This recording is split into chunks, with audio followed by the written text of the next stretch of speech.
Topic: Intonation. Part 1. Here are the lesson objectives: to recognize falling and rising intonation patterns, to understand what falling and rising intonation patterns communicate, and to develop your ability to use falling and rising intonation patterns with accuracy in your own speech.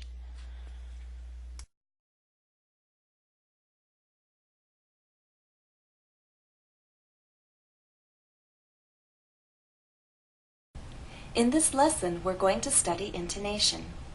Intonation helps create the music of a language. Just as in music there are high notes and low notes and notes in the middle, when we speak there are high notes and low notes and notes in the middle. If we didn't have intonation, our voice would sound like this. It would be very flat and it would be very strange, wouldn't it?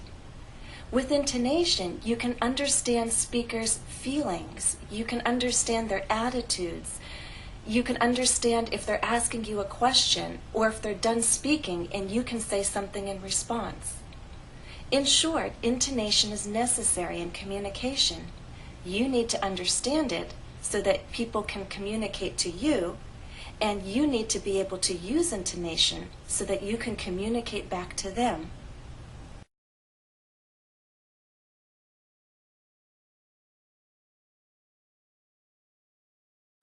Now, in previous lessons, we talked about word stress, and in stressing a word, I explained that it was necessary to make a syllable louder, longer, and at a higher pitch.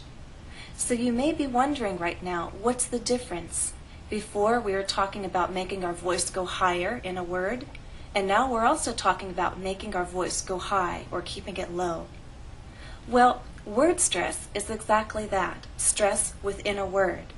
When we talk about intonation, we're talking about how our voice goes up or down over the course of a group of words in a statement. So intonation is a long line of melody. It's where a voice will go up or it will go down over the course of a statement.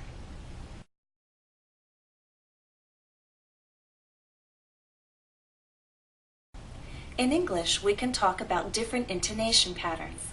In this lesson, we're going to focus on the two most basic patterns, falling intonation and rising intonation.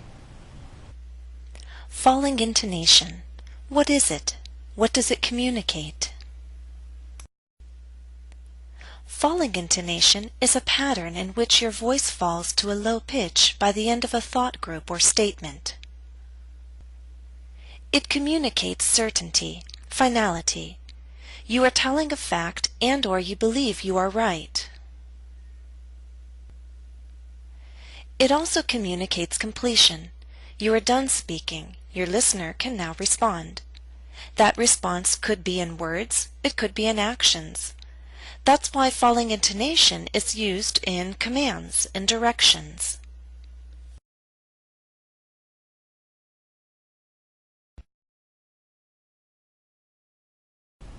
Let me give you an example of falling intonation. Eric builds flutes. He began building flutes after college. He has one flute of his very own. Now we said intonation is a line of melody. In this example, we have 3 lines of melody. Let me show you.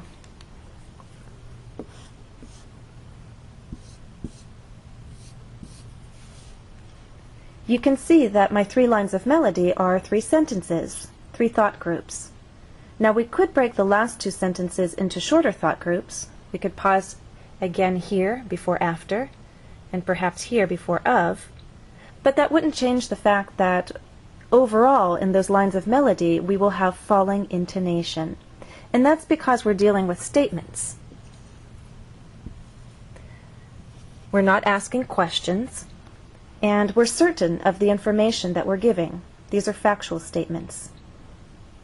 Now, if we have falling intonation, where exactly does our voice begin to fall? When we spoke of thought groups, we talked about the last content word receiving the most stress. So, for example, in the first line, Eric builds flutes, these are all content words, but the final one is flutes.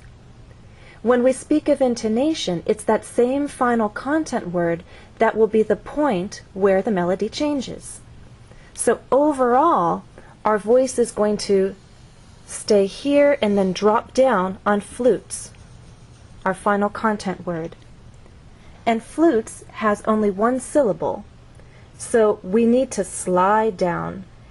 As we say that one syllable, our voice needs to glide down, and it's very quick. Flutes. Now, just because I've chosen to use a straight line here until flutes, don't think that means that our voice is flat and then all of a sudden falls at the end. We are speaking of intonation, but we must remember that there's word stress. So if you want to be exact, then the pattern of our voice would look something like this. Eric stresses on the first syllable, builds as one syllable, and flutes receives our main stress. Eric builds flutes. Okay. So there is still a change of pitch because there is word stress, but the overall pattern is falling intonation. So as not to confuse you with all of this up and down,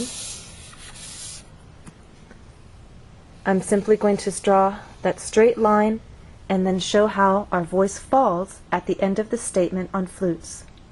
Now in the second sentence, our final content word is college. College has two syllables. It's the final content word giving new information. And because college has two syllables, our voice falls a bit differently in contrast to flutes. Flutes had one syllable, so our voice glided down. With college, two syllables, our voice sort of steps down.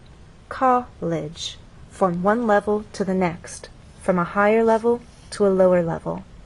So again, the overall pattern is like this, but then at the end it goes up and steps down. He began building flutes after college. College.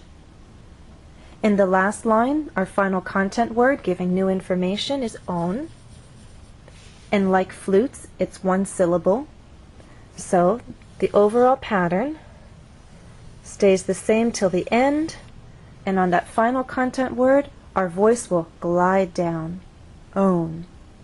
He has one flute of his very own. Listen to the entire example again. Eric builds flutes. He began building flutes after college. He has one flute of his very own. End of part 1. Please go on to the next part of this lesson.